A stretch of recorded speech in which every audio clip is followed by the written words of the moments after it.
think that too often people go, oh, it's too hard, or I'm unsure, or I'm scared.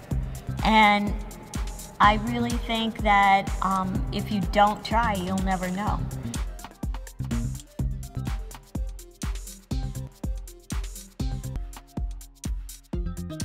My name is Mary Verdi-Fletcher, and I am the president and founding artistic director of the Dancing Wheels Company and School. Well, generally when I first speak to people about physically integrated dance, they are unsure of what it is. So basically I explain it as stand-up and sit-down dancers.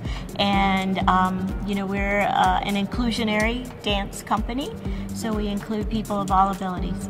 I was born with spina bifida, and I used braces and crutches when I was very young, and then started to use a wheelchair by the time I was 12. I wanted to follow in my mother's footsteps as a dancer, but there really wasn't a place for a child, or an adult for that matter, with a disability, a physical disability, to learn how to dance. A lot of times people think, before they see it, will think that it's just the stand-up dancer pulling the wheelchair dancer around.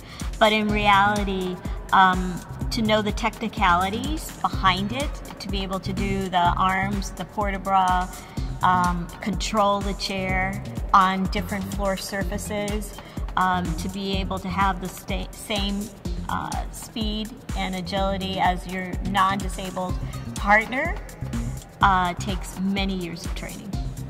The wheelchair it's an entity, right? So it requires special finesse. It doesn't move as fast or as precise sometimes. We do a lot of really cool things. We get to do things that other companies don't do because we have, you know, an object that not everyone can use or has. For example, when it comes to the choreography, you know, I think that we have more time to think about it and to do it as stand-ups. But the partnering, that takes a lot more than when you're with a stand-up sometimes, because the chair is like a third person. Our dancers have come from all over the country, and it is a full-time operational dance company. So they work 12 months out of the year. And so they come to us for a myriad of reasons. Some people like the idea of expanding their dance experiences to be able to teach a life lesson. As an artist, the people that we look for are people who want to give back to the world and the community that they live in. Never in my life have I ever danced before.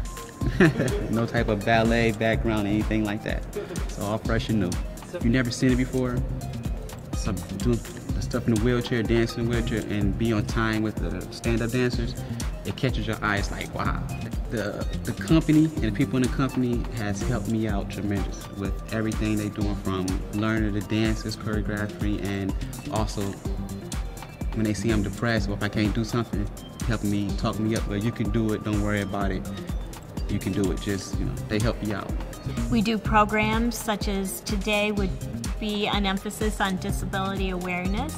So we're in a what we would consider a bare bones facility. However, we feel that the message that we're conveying to the audience that comes is equally important. When people with disabilities dance or even perform any type of art, what it shows you is just because you can't do it like the average or quote normal individual, you can still do it. So you can still express your dancing and your desire and your artistic ability.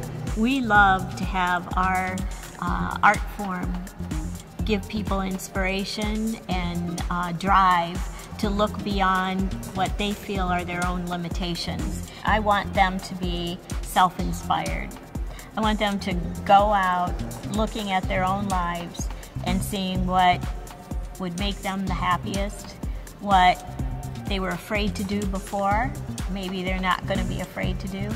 And so I want them to see through this inspiration and through the joy it brings them that they truly can really achieve sky's the limit.